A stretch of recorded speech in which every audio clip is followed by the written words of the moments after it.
네, 안녕하세요.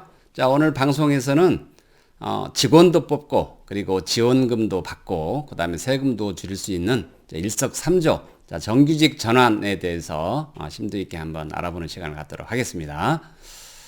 자, 먼저 정규직 전환 최근에 많이 진행을 하고 있는데요.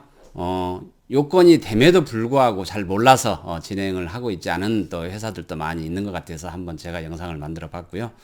먼저 그 정규직 전환 절차에 대해서 한번 말씀을 드려보도록 하겠습니다. 정규직 전환은 다른 지원금과 달리 참여 신청서를 일단 먼저 제출을 해야 됩니다.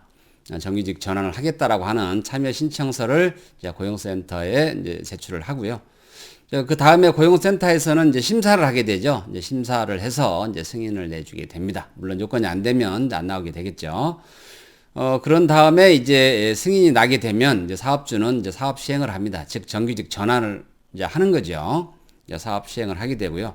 그런 다음에 정규직 전환 장려금 신청서를 제출을 하게 됩니다. 그런 다음에 고용센터에서는 정규직 전환에 대한 장려금을 지급을 하게 되고요. 그 다음에 회사에서는 법인세 신고를 할 때 또는 종합소득세 신고를 할 때 세액공제 신청을 합니다. 이것은 세액공제가 되거든요. 그리고 마지막으로 사후관리 2년간 또 고용을 유지를 해야 되는 게 있습니다. 절차는 이렇습니다. 다시 한번 정리해드리면 참여 신청서를 제출하고요. 그 다음에 고용센터에서는 심사 및 승인을 하게 되고 사업주는 정규직 전환 사업 시행을 하게 되고 그 다음에 정규직 전환 장려금을 또 신청을 하게 되고 그 다음에 고용센터에서는 그 장려금을 또 지급을 하고 회사에서는 세액공제 신청을 하고 그 다음에 2년간 고용 유지를 하면 이런 되겠습니다. 그러면 어떤 사람이 정규직 전환을 할 수가 있겠느냐 한번 그 대상을 한번 보도록 할게요. 먼저 기간제 근로자입니다. 많은 사업주분들이 기간제 근로자 2년 미만 근로계약이죠. 이 기간제 근로자를 전환했을 경우만 이게 정규직 전환 지원금을 받을 수 있는 걸로 잘못 알고 계시는 분들이 많아요. 그런데 기간제뿐만이 아니고 그다음에 단시간 근로자도 가능합니다. 단시간 근로자는 정규직인데도 불구하고 근로 시간이 주 40시간이 아니고 주 35시간, 주 30시간 이렇게 되시는 분들이 있죠. 이런 분들을 전환을 해도 또 지원을 받을 수가 있습니다. 그다음에 파견 근로자. 우리 회사 직원은 아니지만 파견 받아서 또 일을 하시는 분들이 있죠. 그래서 파견 와서 근로하시는 분들을 우리 회사에 정직원으로 채용을 해도 또 지원금을 받을 수가 있고요. 그다음에 하도급 근로자. 예를 들어서 우리 회사에서 다른 회사에 도급을 주게 되면 그 해당 하도급 회사 직원을 또 채용을 해도 이렇게 지원금을 받을 수가 있고요. 그다음에 마지막으로 특수 형태 업무 종사자입니다. 자, 특수 형태 업무 종사자라 하면 뭐 보험 설계사라든지 뭐 대출 모집인이라든지 그다음에 학습지 강사라든지 캐디 자 이런 분들을 정직원으로 또 채용을 하게 되면 정규직 전환 지원금도 받을 수가 있고 그 다음에 세액공제도 받을 수가 있습니다. 전환 대상 이렇게 말씀드려 봤고요. 그 다음에 전환 요건이 있습니다. 전환 요건은 이게 좀 강화가 됐죠. 전년 대비 상시 근로자 수가 줄어들면 안 됩니다. 유지되거나 아니면 증가를 해야 된다. 전년 대비 상시 근로자 수가 유지되거나 증가를 해야 되는 이런 요건이 있고요. 그 다음에 전환 시에 최저임금 이상 급여를 지급을 해야 됩니다. 뭐 요즘에 최저임금을 안 주는 데는 없죠. 법적으로 매우 제재가 강하기 때문에 그래서 이건 뭐 너무나 당연한 거고요. 전년 대비 상시 근로자 수가 유지되거나 증가해야 된다. 이 부분이 좀 부담스러울 수는 있습니다. 어쨌든 전환 요건 이렇게 되겠고요.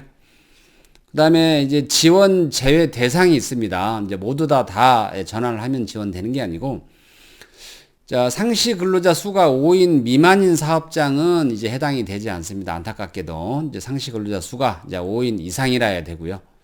그 다음에 사업주의 배우자, 그 다음에 사촌 이내의 혈족과 인척은 당연히 지원 제외가 되겠습니다. 뭐 가족을 전환하는데 뭐 큰 의미가 있겠습니까? 그래서 사업주의 배우자, 그 다음에 사촌 이내의 혈족, 인척, 이분들은 지원 제외 대상이 되겠고요.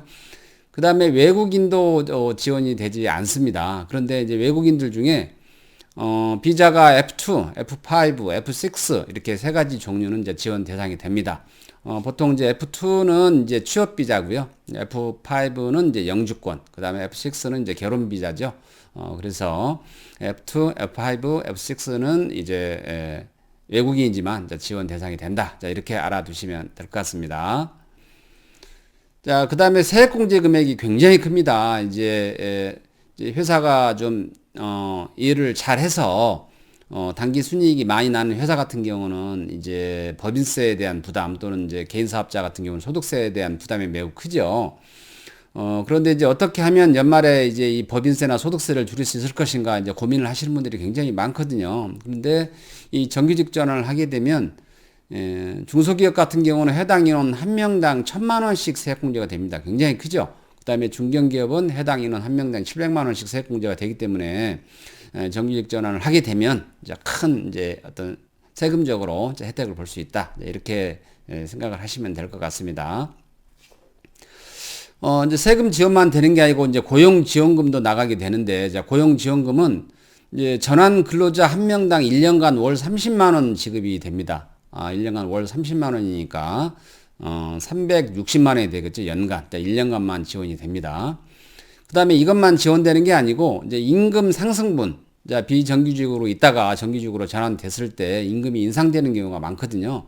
그래서 임금 상승분의 80%를 또 1년간 지원을 합니다.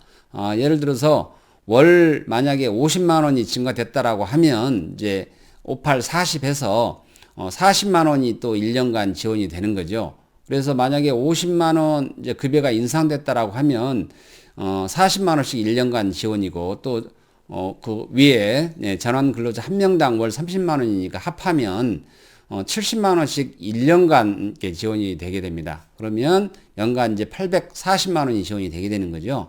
그래서 세액 공제도 받고 그다음에 고용지원금도 받고 이제 굉장히 이제 많은 혜택이 있게 되겠습니다. 그런데 이제 사후 관리가 있습니다. 사후 관리. 사후 관리가 이제 해당 직원과 2년간 근로관계를 당연히 유지를 해야 됩니다. 뭐 2년간 근로관계를 유지한다라고 해서 2년간 기간제 근로계약서를 쓰라는 뜻이 아닙니다. 해당 직원과 2년간 최소한 근로관계를 유지를 해야 되고, 만약에 2년간 이제 고용을 유지를 못할 경우에는 이제 세액공제 받았던 이제 세금을 또 추징당하게 되니까 이 사후 관리는 꼭 진행을 유념해서 갖춰야 될 것 같고요. 자, 이번 영상 여기까지 말씀을 드리겠는데요. 이제 정규직 전환이나 아니면 이제 고용지원금 같은 경우는 상당히 복잡을 합니다. 복잡한데 대부분 이제 중소기업 같은 경우는 이제 총무 부서에서 이렇게 알아서 하도록 하는데, 제가 이렇게 상담을 하다 보면 이제 잘못 이렇게 진행을 해서 받을 수 있는데 못 받는 경우도 많고요. 그 다음에 이제 근로계약서 하나를 잘못 작성을 해서 또 못 받는 경우도 많고, 하여간 여러 가지 사유로 인해서 지원을 충분히 받을 수 있음에도 불구하고 못 받는 경우가 너무나 많습니다. 그래서 뭐 이것만 전담해서 하는 직원이 있다라고 하면 큰 문제가 없겠지만, 만약에 전담하는 직원이 없다라고 하면 이제 다른 일과 같이 이제 겸해서 한다라고 하면 차라리 외주를 주는 게 훨씬 좋습니다. 외주를 주게 되면 이제 그분들은 이제 그것만 전담해서 실행을 하게 되기 때문에 뭐 실수도 없고 또 안정적으로 또 지원금을 받아 드립니다. 자, 이번 영상 도움이 되셨으면 주변의 동료 사장님들 널리 이렇게 공유를 해 주시고요. 구독, 좋아요 부탁드리겠습니다. 이번 영상 여기서 마치도록 하겠습니다.